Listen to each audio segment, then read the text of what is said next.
around the world, non-stop, zero polluting emissions. The flight you cannot improve. Wow. And we have a green hydrogen airplane under construction that should attempt that flight by 2028, 2029. The first airplane in 1903 was made out of cloth and wood, and it could fly 200 meters, and the Wright brothers, who had invented it, said an airplane will never cross an ocean. And 66 years later, there were two men landing on the moon. Some people tell me, oh, it will take too long to decarbonize aviation. And I answer, yes, that's why I start now and not tomorrow. That's what's going to happen with hydrogen. 100%. Today, it's too expensive. Right. But in 10 years, I'll tell you, it will be one of the cheapest sources of energy available. Welcome back to the Inspire Action podcast. I'm Kira, and today I'm speaking with a man who has both flown around the world in a plane powered only by the sun and who supports hundreds of innovators here on the ground too as founder of the Solar Impulse Foundation, Dr. Bertrand Picard. In this episode, we're going to hear from Dr. Picard to hear all about how he got his start, what serves as his greatest inspiration, and what comes next as he prepares to complete the first non-stop hydrogen-powered flight around the world. So here's our conversation with Dr. Bertrand Picard. Hi, Bertrand. Hello. Thank you so much for joining me today. With pleasure. It's a topic I love. Of course. Our viewers may notice that we're in a different space than normal. We are at the Solar Impulse Foundation Pioneers Forum. And so before we go more into that, can you introduce yourself a bit and talk to us a bit about how you got started? Well, I'm Bertrand Picard. I love to explore the inner world, and that's brought me to become a psychiatrist, psychotherapist, hypnotherapist. And I love to explore the outer world, which brought me to fly around the world non-stop in a balloon, fly around the world in a solar-powered airplane, and try to make the world a better place and work with the Solar Impulse Foundation to bring solutions to protect the environment, but not wishful thinking. Solutions that are economically attractive to protect the environment, which means that the industry, the economy, the financial world, the policymakers will be inspired and attracted by these solutions in order to implement them and make money while protecting the environment, which is basically what we need to do if we want to be successful in the climate action. Absolutely. So you mentioned you started as a psychotherapist, hypnotherapist. How did you make that transition from that line of work to what you're doing now? When I was a psychotherapist, I had one person at the time in my own practice and trying to help the person to change, to improve. That means give confidence in change, give the tools to change, show that it will be better afterward than it was before. Basically, that's exactly the same we have to do for humankind. Inspire humankind to change, show that we have the tools, renewable energies, efficient solutions that are economically profitable, showing that it will be a better life afterward than we have before. Less pollution, more purchase power for the poorest people because they will pay less for their energy bill, more competitiveness, more sovereignty. We have to import less energy from the outside if we produce it ourselves. So basically show that the crisis we have today is a fantastic opportunity to have a better life. All the benefits for everybody rather than just us. Absolutely. Of course. And go against the narrative that has been saying for too long that ecology has to be sacrificial, has to be expensive, has to be boring, has to degrow the economy. I'm not saying it's right or wrong. I'm just saying that it's absolutely not attractive for the policymakers, for the decision makers. If you show that you degrow the economy, they will feel threatened. And this is probably why we have today a backlash against climate action and environmental action, instead of having a fantastic enthusiasm saying, let's go for it. It's going to be something better for absolutely everybody. Absolutely. Now, your inspiration, from my understanding, comes from a very young age through your families. Could you talk to us a bit about your legacy of adventurers, essentially, within your family, your grandfather, your own father, and how that either influenced you or if it was ever, a burden or a pressure to you? Can you talk to us a little bit about that? It's my main source of inspiration. Well, my mother, in a sense, also, because she's the one who brought me to studying the inner world, because that was her passion, spirituality, psychology, philosophy. But of course, my father and my grandfather was the other source of inspiration, because my grandfather made the first ever flight to the stratosphere. He invented the pressurized cabin that is now used for all the spacecrafts and airplanes. He was the first one to see with his own eyes the curvature of the Earth. Wow. So when my father was telling me about his stratospheric expeditions, the invention of the bathyscaphe, which is the submarine that my father took to the deepest spot on Earth in the Mariana Trench, all this was making me dream. Say, wow, you can do impossible things. And then when I was 11, my father built a submarine for an American company. We moved all the family to Florida, and that was very close to Cape Kennedy, where the rockets were going to the moon. And I witnessed 6 Apollo rocket liftoff, met the astronauts, met incredible people like Charles Lindbergh, Werner von Braun, Jacques Mayol. I thought, okay, that's the type of life I want. That's incredible. For just to have that as a child as well, already when the world feels so big and wondrous and like anything's possible, to have that also as inspiration, I can't even imagine what that must feel like. That's incredible. So from there, can you share a little bit about, maybe for those who have never heard of Solar Impulse before, can you explain what it is, how you got there, and kind of the results from it?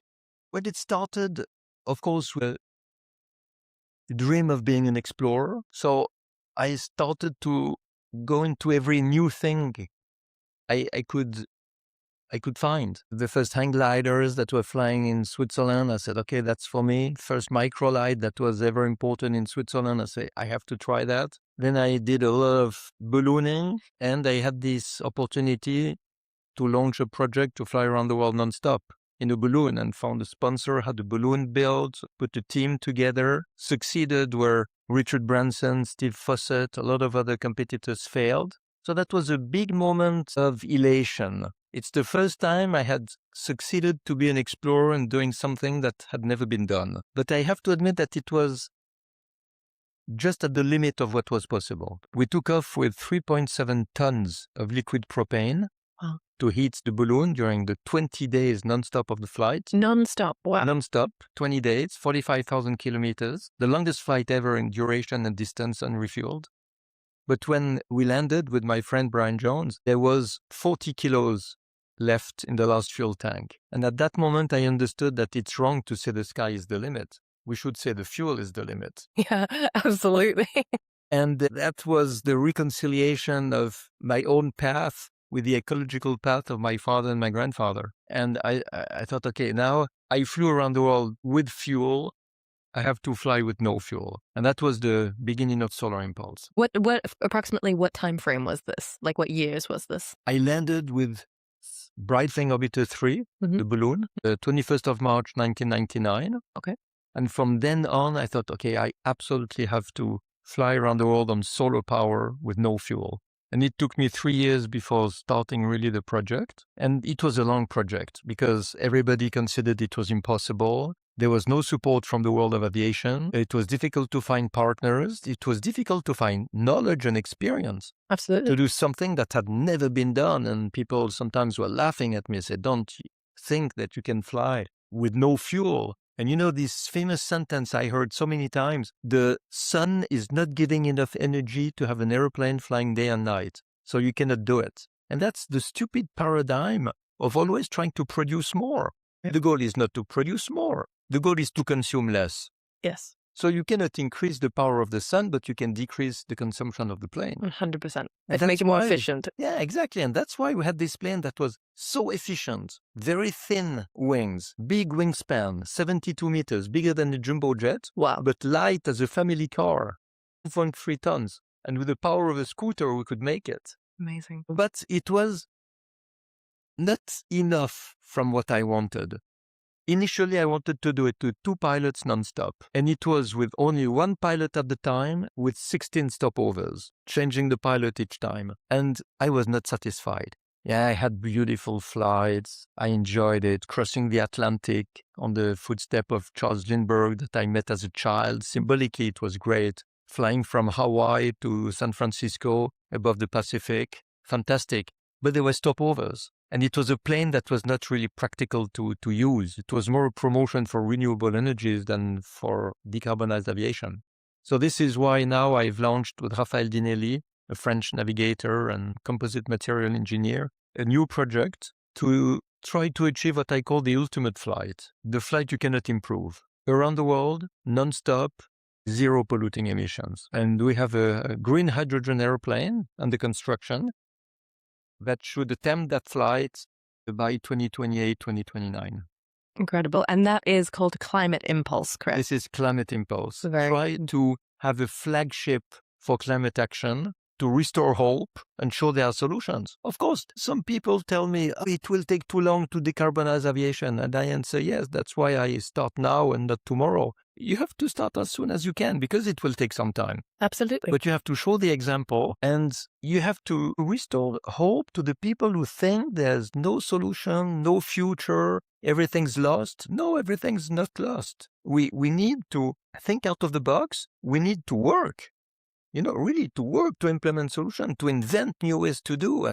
I think aviation is the archetype of topic where we can have innovation, disruption, adventure, exploration. So that's why I use aviation to do that. Absolutely. And are you hoping to pilot that Climate Impulse flight as well, if possible, or co-pilot it? Of course. Rafael Dinelli and I will fly together. Perfect. He's building the plane, I run the project, and we'll fly together. Go from there. Amazing. I think that's something what you just mentioned that is so important to understand whenever we visit solutions for whether they're helping communities and people or the planet itself. So many people think, oh, well, it's not going to work because it's not instant. That I think there's, like you were explaining actually earlier today about the cell phone. When the mobile phone was first introduced, it was this suitcase. It could have a 5-minute phone call maximum, and that was it. And now it was $15,000 for one piece. Oh, can you imagine? People thought it will never be popular. It would never work, right? Only for a few billionaires, and now everybody has one in the pocket. Exactly. And that's what's going to happen with hydrogen. 100%. Today it's too expensive. Right. But in 10 years, I'll tell you, it will be one of the cheapest sources of energy available. That's one thing that's really interesting. You are such a proponent of hydrogen, and there's so many naysayers to this. Can you talk a little bit about the adaptation that is happening right now and will need to happen in order to make hydrogen kind of this cheaper, more accessible energy, and maybe anyone who's helping you along that journey? Today you have almost no offer and almost no demand, and each one blames the other one for not progressing at all. What we need to do is to reach as soon as possible what we call the critical mass. This is when you have enough offer and enough demand to drop the price. And for this, you need to build ecosystems, not only production, not only consumption of hydrogen, but an ecosystem where you link the producer and the consumer. But for this, you have to make it desirable. You have to make it attractive. And that's the role of the pioneers. Show it's possible, show it's attractive, make a spectacular project out of it, a lot of visibility and awareness. And then the industry will take over and say, it works. It's popular. Yes, let's do it. So, of course, before it will be popular, you need to build an industry, you need to build a distribution, you need to change the type of airplanes, the type of propulsion for trains or for boats, for heavy trucks, maybe. Well, we have to start. And there is one thing quite positive, is that in some regions of the world, you already have enough solar and wind power to be able to make hydrogen. And if you have, in the middle of the day, a lot of solar, and sometimes at night, when people don't use it, a lot of wind energy, you can convert that energy into hydrogen by electrolyzing water. So it already makes the price cheaper. So we just have to increase all the system and progressively replace this completely stupid consumption of fossil fuels into a fuel that will be cheaper. Yep. Not yet today, but it will become cheaper, cleaner, and that will also help the oil industry to diversify. You need to involve the oil companies. If you exclude them, you'll have enemies. Right. If you include them, you'll have allies. And the oil companies, they know how to produce, distribute, sell, transport gas and liquid. Hydrogen is either a gas or a liquid. So it's exactly the type of industry that we need. The infrastructure is there already, Exactly. But we just need to change Exactly. what it's transferring. Amazing. I think the first time we met you or heard you speak was at the Airbus Summit earlier this year in Toulouse. Yes, exactly. And I think the one thing that really opened my eyes a bit was because I'd heard of hydrogen, but again, like we were saying, a lot of people saying, oh, it's too expensive, it's inaccessible. But for me, it was when you brought it all together, talking about it's not just the transportation and the fueling of the planes, but it's the retraining of the airport ground crew to know how to do this, the pilots when checking all of their safety measures on the plane itself. There's so much that has to go into it. These things will take time, but like you said, we need to start today, not just hope maybe tomorrow, in a week, or in a year. So I think that's really inspirational, and also optimistic. It gives hope that, there are systems in place that can accommodate future changes and future betterment. Just look in history. The first aeroplane in 1903 was made out of cloth and wood, and it could fly 200 meters, and the Wright brothers, who had invented it, said an aeroplane will never cross an ocean. Wow. And 66 years later, there were 2 men landing on the moon. So it's to prove that aviation is able to do a lot of disruption. What is disruption? It's mainly when you look at the status quo and you do something else. And this is why I love aviation. It's not only to fly. I love the history of aviation, all the stories. I love all these pioneers, to gain 1 meter in altitude, 1 minute of flight, 1 kilometer in distance. They had to work it really hard. It was a risk. It was a danger. They had accidents. They had success. They had failures. For me, it's the most beautiful story of humankind. But the story has to continue. If we just look at the airplanes today, flying low cost, too many passengers, too much pollution, this is not aviation as a miracle. Aviation as a consumption of convenience, of kerosene, So let's get out of this and go back to disruption. And this is what I love, is really to turn the status quo upside down and see how we can do better. That's Climate Impulse. Absolutely. And because we are here today at the Pioneers Forum, can you, going back briefly to Solar Impulse Foundation and how that has led to everything happening today, what does Solar Impulse Foundation do? What are these pioneers that you are supporting here today and celebrating, and that you have for the last several years? I started the Solar Impulse Foundation with my wife, Michelle, originally to identify solutions, technical solutions that are economically profitable to protect the environment. Systems, product, processes, materials, devices, whatever.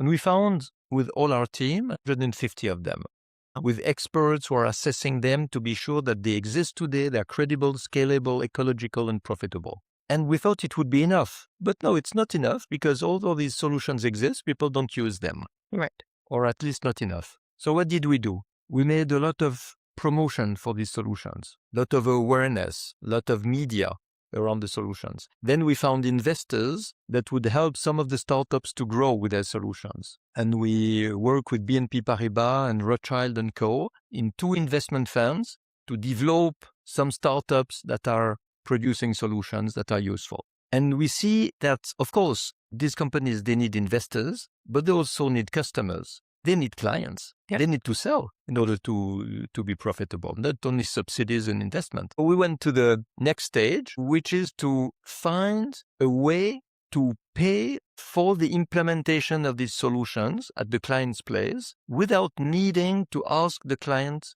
to invest himself. So basically, the solution goes to the client and says, we install it for free. We reabsorb the heat from your chimney. We reabsorb the heat from the underground parking, for example. Or we install heat pumps with geothermia. Or we transform your waste into construction material or gravel, things like that. For free. We do it for free. And you will save so much money that with a part of this money, you will reimburse an investment fund that will have paid for the installation of the solution. And we have launched now a lighthouse project with the European Investment Bank and the European Commission, and it will soon become a real program helping 350,000 SMEs in Europe at a level of 17 billion euros. So it's something that really has to unlock the potential of all these efficient solutions. Because if it's efficient, you use less, so you save money, so you can reimburse the one who helps you to buy it. Absolutely. It has to be cyclical or circular and come back around. And I love that system because it's different from what is done usually. Usually you sell the ownership.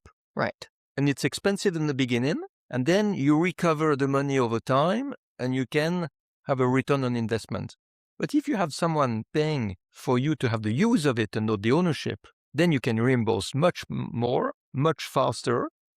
And it's a new financial tool that is really interesting for financial people and investors. That's so interesting. Have you seen I think from the early days when you did your balloon flight to Solar Impulse to now, have you seen the attitude change towards solutions as well? Because I think for a really long time, there was such a big focus on the problems that I feel like only the last couple years, people have started saying, oh, wait, no, there are solutions. How can we amplify them? And do you see the market kind of responding to that, or investment companies or even media kind of really trying to amplify these things as well? No, it's very strange because the media still ask me after 10 years, do you think we can reconcile ecology and economy? And since 10 years, I'm saying yes. Yes. And I have the proof of it with all the solutions we identified. So it's strange. But in the beginning, what happened? I went to the industry and said, there are solutions to make you cleaner. And they thought I was a green activist. Of course. But when I was speaking of solutions, the green activist was saying, you are a techno-solutionist, you work with the industry, so you want to promote capitalism. So for the Greens, I was a capitalist, and for the capitalist, I was a Green. Sure. And it was really stupid to have this type of situation. And what I noticed is that the one who understood at first were the politicians. Because when I was going to see them and explain that there were solutions that would create jobs, develop the economy, grow the GDP, but in a clean way that would respect the decarbonization process from the COP21, then they were happy. Interesting. One time I was speaking to parliamentarians from the far right, and I explained all this and said, oh, that's interesting. Thank you for coming, because we were afraid that you would speak to us about protecting the environment. Right. But obviously you speak about protecting the economy, so we're happy to listen to you. So you see, you have to adapt your language to the people you want to convince. 100%.